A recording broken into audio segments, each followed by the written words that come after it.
Bonjour tout le monde. Écoutez, après ma barre, je dois vous dire, j'ai tellement de choses à raconter, à vous dire, que souvent je dis rien parce que je suis tellement mélangé dans ma tête et dans mes histoires que j'ai de la difficulté à tout mettre en place. Premièrement, je dois vous dire que on est tous inquiets un petit peu du déconfinement qui commence pour nous lundi prochain. Pour la plupart des gens en Europe, commence le 11 mai. On est tous inquiets parce qu'on se demande, vous savez, on a tous eu à un certain niveau une certaine psychose suivant notre confinement. Sous différentes formes et différents niveaux, par contre, parce que le confinement n'est pas pareil partout, comme ici, nous sommes quand même assez privilégiés, mais je me demande si ce laxisme qu'on a du confinement, qui est quand même assez relâché, selon moi, va-t-il y avoir des conséquences? Ici, pour un peuple, le peuple québécois, si on veut, de près de 8 millions d'habitants, ou un petit peu plus, on a déjà 2000 décès. Alors, je trouve que c'est gros. Juste hier, il y a eu 98 décès. Par contre, 92 étaient dans des maisons de retraités à long terme, des soins à long terme, ce qu'on appelle ici des CHSLD. Alors, imaginez-vous, 92 de ces décès se situaient dans cette forme de résidence, de personnes âgées, si on veut. C'est déplorable. C'est un bastion de virus qui s'est empris de ces endroits. Et puis les personnes âgées, évidemment, sont les plus vulnérables. Alors, écoutez, on va souhaiter que le déconfinement se fasse de façon, oui, évidemment, graduelle, mais qu'on n'a pas de soubresauts qui s'en viennent vers nous vers le mois de septembre-octobre, parce que c'est la période que la grippe estivale recommence. Puis j'ai bien peur que, selon les analystes, un vaccin, on n'en verra pas la lueur avant peut-être 2021, le début de 2021, si tout va bien. Alors écoutez, tant qu'on n'a pas un vaccin, le virus vit parmi nous, puis le déconfinement, il faut qu'il se fasse. Là. On ne peut pas laisser les sociétés fermées vitam aeternam. Il y a des conséquences à tout ça. Là. Je prétends qu'à tous les jours qui passent, que nos commerces sont fermés et que la société ne fonctionne qu'au ralenti, il va y avoir des conséquences économiques qui vont peut-être durer des décennies. Ça, c'est clair. Là. Juste le Canada, je ne sais pas combien de milliards qu'on est rendu. C'est bien parce que nos gouvernements nous aident, nous apportent une offre, mais vous savez comme moi que on va la payer, cette aide-là. Là. Ça ne vient pas du ciel. Là. Ça ne tombera pas comme de rien. Là. Il va y avoir des conséquences à tout ça. Écoutez, on verra. Je vous change vraiment vite fait parce que j'étais un petit peu nostalgique aujourd'hui. Je regardais les images. Pour la plupart d'entre vous qui me suivent sur Facebook, d'ailleurs, je vous invite à vous joindre à nous sur Facebook, sur ma page Facebook, dont vous avez toujours le lien dans la boîte de description en dessous du vidéo. J'ai mis une photo de moi lorsque j'avais 9 ans, en 1969. La première expérience que j'ai eue, le premier moment que j'ai vécu en Floride. Je suis obligé de vous dire que le souvenir de cette époque est très vif dans ma mémoire et il va le rester pour le restant de mes jours. De plus, la Floride m'a collé à la peau. J'ai de la difficulté à l'expliquer. Il faut presque le vivre. Puis drôlement, c'est une bonne partie de ma famille qui vit la même chose. On a vraiment été, je sais pas, on dirait que notre cœur appartient à la Floride. Notre tête appartient au Québec, mais notre cœur à la Floride. C'est-tu drôle, hein? J'ai encore beaucoup de familles, dont ma cousine que je salue, Joanne, qui reste en Floride. Elle reste à Jupiter. Alors, on s'était quand même assez éparpillés. Comme plusieurs d'entre vous le savent, peut-être déjà, la Floride, on appelle ça une extension du Québec. Hein, parce qu'il y a plus de 100 000 Québécois qui vivent là à l'année. Vous avez au-dessus de 25 000, juste à Fort Lauderdale, vous avez au-dessus de 25 000 Québécois qui vivent là à l'année. Alors, c'est juste pour vous dire que, oui, le Québec, les Québécois laissent leur empreinte en Floride. C'est quelque chose, probablement qu'en France ou ailleurs dans le monde, vous avez tous cet endroit où on a comme une attirance, hein, c'est comme un aimant qu'on est attiré vers cet endroit. Nous, c'est là. Et pourtant, c'est pas si près que ça. Nous, je suis obligé de vous avouer que pour nous, la Floride, c'est tellement près de notre tête, de notre cœur, de tout ce que vous voudrez, qu'on considère que c'est presque à côté. Mais c'est quand même 24 heures de route pour se rendre. C'est quand même pas rien, là. C'est sûr qu'au moins, on n'a pas besoin de prendre l'avion. On a l'accès aux États-Unis d'Amérique de façon, évidemment, facile, là, étant donné que c'est nos voisins, hein, dans les médias. On n'a pas beaucoup de voisins, là, nous. Là, hein. Les seuls voisins qu'on a, c'est les États-Unis d'Amérique. Alors, il faut faire avec, comme eux sont obligés de faire avec nous, là. Hein, malgré qu'on rigole, là, mais c'est notre plus gros échangeur commercial, c'est les États-Unis et vice-versa avec le Canada pour eux. Mais la première expérience que j'ai eue en 69, on descendait mon grand-père. Mon grand-père commençait à aller en Floride au début des années 60. C'était tout un numéro, mon grand-père. C'était un personnage. C'était quelqu'un que j'étais peut-être un petit peu détaché. Moi, j'ai eu la chance de vivre et de grandir avec mes 2 sets de grands-parents maternels et paternels. J'ai eu de la chance formidable. Il y avait tous quelque chose qui faisait que nos liens étaient forts. Comme moi, ma grand-mère maternelle, c'était comme une mère pour moi. Mais mon grand-père paternel, bien que j'aimais bien mon grand-père maternel aussi, mon grand-père paternel, j'avais un lien avec lui, mais qui était vraiment plus physique. C'est-à-dire qu'il me montrait à gosser du bois, comme on dit. Il me montrait à fabriquer des choses. Mon grand-père était un homme qui était un musicien, comme ma grand-mère maternelle. J'ai vécu dans un monde de musique. C'est quand même drôle que j'ai pas eu la patience d'apprendre. Et Dieu sait que ma grand-mère maternelle a tout essayé pour m'apprendre le piano. Son piano que j'ai encore aujourd'hui, qu'elle a eu pour sa fête à l'âge de 16 ans. C'est-tu pas merveilleux? Hein? Je l'ai encore, elle est décédée en 2009 à l'âge de 104 ans. Ça a été une personne incroyable pour moi. Soit disant, pour revenir à mon grand-père paternel, il est descendu avec ma grand-mère en Floride pour la première fois. Un coup de tête. Je crois qu'il avait à peine 50 $ dans les poches.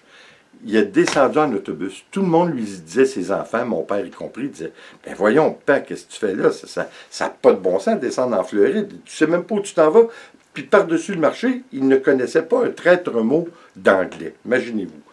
Lui, il a dit « Non, non.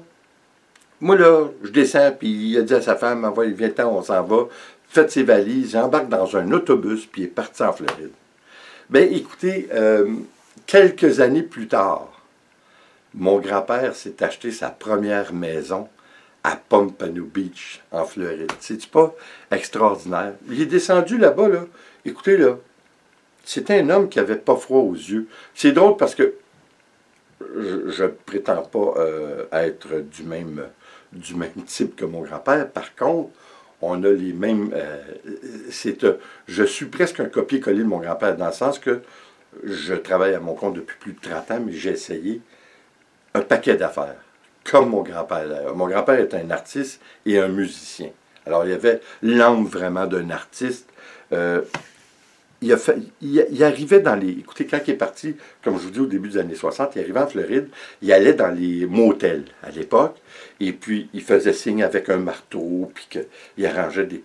Il comprenait, et il l'engageait à cette époque-là. À cette époque-là, évidemment, il y avait beaucoup plus une ouverture vers l'étranger, particulièrement du Canada. Là.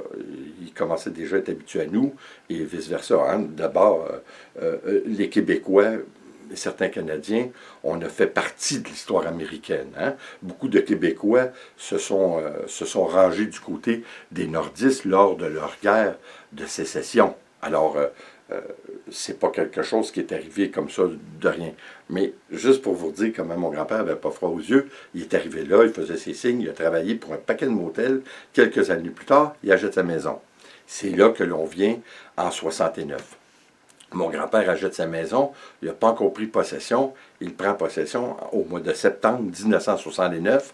Alors mon père décide, avec ma mère, on descend grand-papi, grand-maman, on les descend en Floride. Alors, j'étais bien heureux parce que j'étais pour manquer un mois d'école. Malgré que ma mère avait décidé qu'elle m'apprenait quand même l'école, me donnait des cours en privé le temps de notre séjour. Alors, on a descendu en 69. Si je me souviens bien, c'était au début de septembre. Je m'en souviendrai toute ma vie. On avait ce qu'on appelle ici un station, une familiale, une grosse familiale. Et puis, il y avait des bancs à l'arrière complètement de la voiture. J'étais assis là. Écoutez, ça a été extraordinaire comme voyage. On a arrêté dans South of the Border, qui à l'époque, peut-être quelques-uns d'entre vous connaissent c'est quoi. Je crois que c'est à la fin des Carolines. Et puis, c'est une trappe à touristes, mais quand même, c'est intéressant. Et puis, lorsqu'on est arrivé en Floride, bien, on est arrivé à la maison de mon grand-père qui l'avait acheté. Et puis, c'était extraordinaire parce qu'à l'époque, il y avait un canal en arrière, puis il n'y avait même pas de clôture, puis il y avait des alligators qu'on pouvait voir qui montaient sur le terrain. C'était vraiment, vous savez, ça reste que la Floride, même si pour nous, c'est comme une extension du Québec, ça reste que c'est tropical. Et puis, c'est vraiment un dépaysement total lorsqu'on arrive là. Mais pour ça, je vous dis, mon grand-père a marqué vraiment ma vie. Puis le temps qu'on a été là, écoutez, on a vécu un paquet de choses. Il y a eu un orage. Mon oncle, qui vivait déjà là, le frère le plus vieux à mon père, mon oncle Léopold, vivait déjà depuis un certain temps à Miami. Et puis, mon grand-père, c'était à Pompano qui avait acheté sa maison. Et puis, on avait été faire un tour. Il y avait un bateau. On avait été faire un tour dans le canal de Miami. On avait vu la maison d'Al Capone. Après, on avait pris la mer. On avait manqué de se noyer. En tout cas, c'était incroyable. Puis, mon oncle, il n'avait pas froid aux yeux. Il me laissait le volant du bateau. Puis, il disait, ah ouais, t'es capable, vas-y. Et puis, c'était vraiment intéressant. Mais pendant qu'on était sur l'eau, imaginez-vous, qu'il y a eu une tempête. Mais les tempêtes en Floride sont assez étranges en général. Depuis, là, je ne parle pas de tornade, là. Ça tombe comme des clous.